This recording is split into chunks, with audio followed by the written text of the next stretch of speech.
గ్రామాల అభివృద్ధికి జనసేన కార్యకర్తలు కృషి చేయాలని జనసేన యువనేత బొలిశెట్టి రాజేష్ అన్నారు.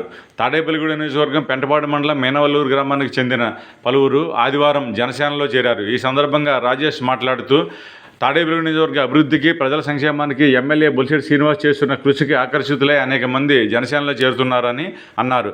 జనసేనలో చేరిన ప్రతి ఒక్కరికి తగిన గౌరవం ఉంటుందని ఆయన అన్నారు. ఈ రోజున జోగి పాటయ్య గారు మన మేనవల్లూరు గ్రామం నుంచి దాదాపుగా ఒక 50 నుంచి 100 మంది ఇవాళ రోజున మనకి జనసేనలోకి రావడం జరిగింది.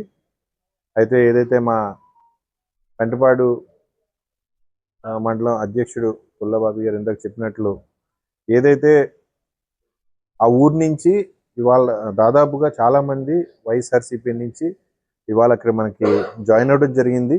అందులో మన వైస్ ప్రెసిడెంట్ గారు అయినటువంటి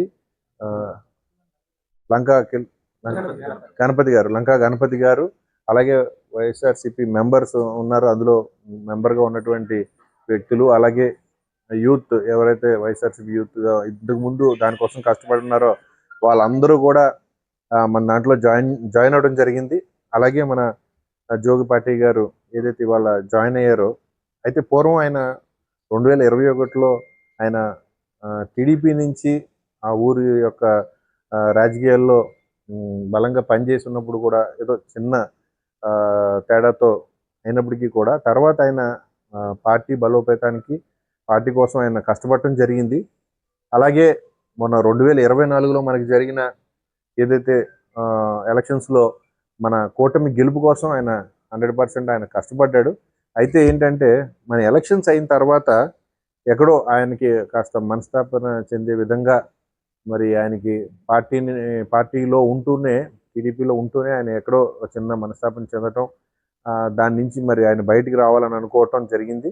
అదే రీసెంట్గా ఒక వారం రోజుల క్రితం ఆయన దాని నుంచి బయటికి రావటం, ఆయన ప్రెస్ మీట్ పెట్టి రిసిగ్నేషన్ ఇవ్వడం కూడా జరిగింది. ఆ తర్వాత రోజుల్లో మాకు తోటగోపి గారు ఆయన మాకు ఫోన్ చేసి, ఇలా మన కూటమిలో వ్యక్తి బయటికి వెళ్ళడానికి గల కారణాలు కనుక్కోవాల్సిన అవసరం ఉంది, మనం కూటమి బలపడుతున్న టైంలో అలాంటి వ్యక్తి బయటికి ఎందుకు వెళ్ళటం అనేది అని అడగటం, అలాగే నేను కూడా కొంచెం ఎంక్వైరీ చేయటం, మా పార్టీ నాయకుల్ని ఎంక్వైరీ చేయడం జరిగింది. అప్పుడు మా పార్టీ నాయకులు కూడా చెప్పడం ఏంటంటే ఆయనకి పర్సనల్గా ఏదో ఆ పార్టీలో ఉన్న ప్రాబ్లమ్స్ వల్ల ఆయన బయటికి రావడం జరిగిందండి. అది మనం తీసుకోపోవటం అనేది, ఎందుకంటే మనం అందరం కలిసి ఉన్నాం, ఇక్కడ ఆ డిస్టర్బెన్సెస్ వద్దని మనమే కూడా ఎప్పుడూ అనుకుంటూనే ఉన్నాం.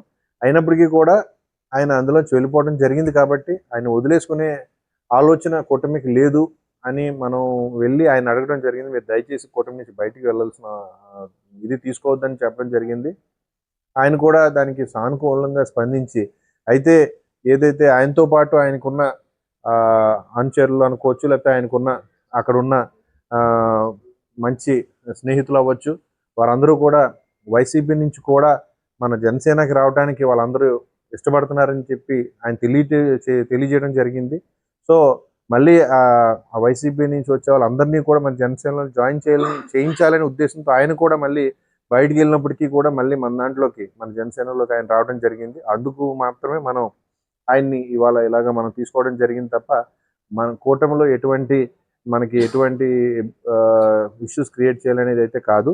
అలాగే ఆయన కూడా మీకు చెప్పడం జరిగింది, అదే విషయాన్ని మనం ప్రెస్ మీట్ కూడా పెట్టి చెప్పడం జరిగింది. ఏదైనా కూడా వాళ్ళందరూ ఇవాళ రోజున మన జనసేన కుటుంబంలో జాయిన్ అవడానికి మేము అందరూ సంతోషంగా ఉన్నాం. ఎమ్మెల్యే గారు పనితీరు మీకు నచ్చింది, మీరు చూశారు ఆల్రెడీ. ఖచ్చితంగా ఆయన ఎక్కడి నుంచి వచ్చాం, ఎవరు ఎందులోంచి వచ్చారు అనే దానికంటే కూడా మన కుటుంబంలోకి వచ్చిన తర్వాత వాళ్ళు మన మనుషులు, వాళ్ళ కోసం మనం ఏదైనా చేసామా లేదా అనే ఆలోచన తప్ప ఆయనకి వేరే రకమైన ఆలోచనలు రావు. ఏ ఊరినైనా మనం డెవలప్ చేసామా, ఆ ఊర్లో ఉన్న జనం బాగున్నారా లేదా అనేది ఆయన ఆలోచన. ఖచ్చితంగా ఈ రానున్న 3.5 సంవత్సరాలు, మనకి ఇంకా 3.5 సంవత్సరాలు ఇంకా టైం ఉంది. ఈ 3.5 సంవత్సరాలు కూడా మన ఊరికి ఏం చేద్దాం, దానికోసం మిమ్మల్ని అందరినీ కూడా ఆయన ఖచ్చితంగా మీ సపోర్ట్ తీసుకుంటూ ఆ ఊరిని బాగు చేసే ప్రయత్నం మాత్రం 100% చేస్తాడు. దానికి మీరు అందరూ కూడా మీరు సహకరించాలి.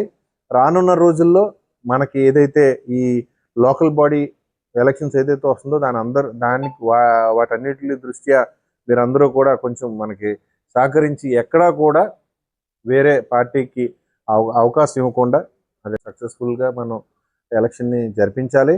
మీరందరూ కూడా సహకరిస్తారని చెప్పేసి నేను మనస్ఫూర్తిగా కోరుకుంటున్నాను. అలాగే ఏదైతే ఇవాళ రోజున జాయిన్ అయ్యారో ఎమ్మెల్యే గారు ఉండుంటే వేరేగా ఉండేది. బట్ ఆయన లేకపోయినా నన్ను చెప్పమన్నారు కాబట్టి మీ అందరికీ చెప్తా ఉన్నాను. ఖచ్చితంగా ఇవాళ రోజు నుంచి మా కుటుంబ సభ్యులు మీరు. అందులో అలాగే మిమ్మల్ని ట్రీట్ చేస్తారని ఎట్టి పరిస్థితుల్లోనూ. మీకు ఏదైనా పని ఉందన్నప్పుడు ఖచ్చితంగా మీరు రావచ్చు. అలాగే ఇంకొక చిన్న మాట మీకు చెప్పి తీరాలి ఎట్టి పరిస్థితుల్లోనూ. ఏదైతే మా జెండా మోసి ఇన్నేళ్ళు కష్టపడి మాతో గెలుపోవటంలో కూడా వాళ్ళందరూ మాతో ఉన్నందుకు మీకు పూర్వం ఏదైనా ప్రాబ్లమ్స్ ఉండుండొచ్చు. ఒకరికొకరు పార్టీ విభేదాలు ఇవన్నీ జరిగి ఉండొచ్చు, అది వేరే విషయం. కానీ ఇవాళ ఇప్పుడు మనం అందరం కలిసి ఉంటున్నాం కాబట్టి మా కోసం మోసిన ప్రతి ఒక్కరు మాకు సీనియర్స్ కాబట్టి దాంట్లో సీనియర్స్ అంటే ఏజ్లో కాదు, వాళ్ళు కుర్రోళ్ళైనప్పటికీ కూడా జెండా మోసి కష్టపడ్డారు కాబట్టి వాళ్ళందరికీ కూడా మీరు సహకరించాలి. రానున్న రోజుల్లో వాళ్ళు కూడా మీకు అదే విధంగా సహకరిస్తారు. మీరు మన అందరం కలిసి ఆ ఊర్లో ఉన్న సమస్యలన్నింటినీ మనం పరిష్కరించి ముందుకు తీసుకెళ్ళాలని చెప్పేసి మనస్ఫూర్తిగా కోరుకుంటున్నాను. మీరు అందరూ కలిసి ఉన్నప్పుడు మాకు అది సంతోషాన్ని ఇస్తుంది. ఖచ్చితంగా ఊరి మీద ఎమ్మెల్యే గారు దృష్టి పెట్టి ఊరిని బాగు చేసే విధంగా ఆయన కష్టపడతారు. ఆ నమ్మకంతో మీరు అందరూ కూడా ఇవాళ మా దగ్గరికి వచ్చారని చెప్పి మేము కూడా నమ్ముతూ ఖచ్చితంగా రేపటి రోజు ఈ నిమిషం నుంచి కూడా మనందరం ఒకే కుటుంబంగా మనం అందరం ముందుకెళ్దామని చెప్పేసి తెలియజేసుకుంటూ ఇది ఇవాళ ఇలా జరగడానికి గల కారణమైనటువంటి తోట గోపి గారికి కానీ లేకపోతే దానికోసం కృషి చేసిన ప్రతి ఒక్క నాయకులకి, గోపి గారు ఇంకెంతసేపు ఒకటి పట్టుకుంటే ఆయన ఎట్టి పరిస్థితుల్లో అది కంప్లీట్ చేయాలి. ఎట్టి పరిస్థితుల్లోనూ కూడా మన ఎమ్మెల్యే గారు కష్టపడుతున్నాడు, మంచి పనులు చేస్తున్నాడు. ఆయనకి ఎప్పుడు నేను నా వంతు సహకారాన్ని అందించాలని చెప్పి ఆయన ఎప్పుడు నిరంతరం కష్టపడుతూనే ఉంటారు. ఇలాగా ప్రతి ఒక్క చోట కూడా మీలాంటి మంచి వ్యక్తుల్ని తీసుకొచ్చి ఎమ్మెల్యే గారికి సపోర్ట్గా చేర్చాలనే ఉద్దేశంతో ఆయన ఎప్పుడు చేస్తూనే ఉంటారు. అందులో భాగంగానే ఇవాళంతా కూడా ఇది ఇంత గొప్పగా జరగడానికి కారణమైందని చెప్పేసి నేను తెలియజేసుకుంటూ ఆయనకి కూడా నా ఎమ్మెల్యే గారి తరఫు నుంచి అలాగే నా తరఫు నుంచి కూడా నేను ధన్యవాదాలు తెలియజేసుకుంటూ మీ అందరికీ కూడా ఈ క్షణం నుంచి నా కుటుంబ సభ్యులుగా చూసుకుంటా అని చెప్పేసి తెలియజేసుకుంటూ చూసుకుంటారు అని ఎమ్మెల్యే గారి తరఫు నేను తెలియజేసుకుంటూ సెలవు తీసుకుంటాను. Thank you. మేనవల్లూరు గ్రామ ప్రజలందరికీ నమస్కారం అండి. నేను గత 2021లో టీడీపీ తరఫున గ్రామ సర్పంచ్ అభ్యర్థిగా పోటీ చేయడం జరిగింది. పోటీ చేసిన తర్వాత స్వల్ప విరామ ఓట్లతో ఓడిపోవడం జరిగింది. ఓడిపోయిన తర్వాత కూటమి గెలిచినంత వరకు మేము అందరం కలిసే ఉన్నాము. కూటమి గెలిచిన తర్వాత నన్ను పక్క పెట్టారు. పక్క పెడితే నేను మీడియాతో మాట్లాడి టీడీపీ పార్టీకి రాజీనామా చేయడం జరిగింది. రాజీనామా చేసిన తర్వాత నేను రాజీనామా చేశానన్న విషయం తోట గోపి గారికి తెలిసింది. తెలిసిన తర్వాత రాజా గారిని, రాజేష్ గారిని ఇద్దరిని నా దగ్గర పంపడం జరిగింది. పంపి కూటమన్నాక మనం అందరం కలిసే ఉండాలి, నువ్వు ఏ పార్టీలోకి వెళ్ళొద్దు అని చెప్పడం జరిగింది. చెప్పిన తర్వాత మళ్ళీ నేను నీటి సంఘం నెంబర్ కింద ఉన్నాయని మొన్న దానికి రిజైన్ చేసి ఇప్పుడు ఈ రోజు ఈ పార్టీలోకి జాయిన్ అవ్వడం జరిగింది. జనసేన పార్టీలోకి జాయిన్ అవ్వడం జరిగింది. ఈరోజు మేనవల్లూరు గ్రామం నుంచి జోగి పార్టీ గారు కొన్ని అనివార్య కారణాల వల్ల గతంలో 2021లో తెలుగుదేశం పార్టీ నుంచి పంచాయతీ సర్పంచ్గా అభ్యర్థిగా పోటీ చేయటం స్వల్ప ఓట్లతో ఓడిపోవడం జరిగింది. అప్పుడు కొన్ని కారణాల వల్ల కొన్ని మనస్పర్ధలతో ఉన్న అలాగే పార్టీని కొనసాగడం, అలాగే కూటమి ప్రభుత్వం వచ్చాక కూడా కూటమి ప్రభుత్వం చేయడం జరిగింది. కూటమి ప్రభుత్వం వచ్చిన తర్వాత కూడా కొన్ని మనస్పర్ధలతో దూరంగా ఉండడం జరిగింది.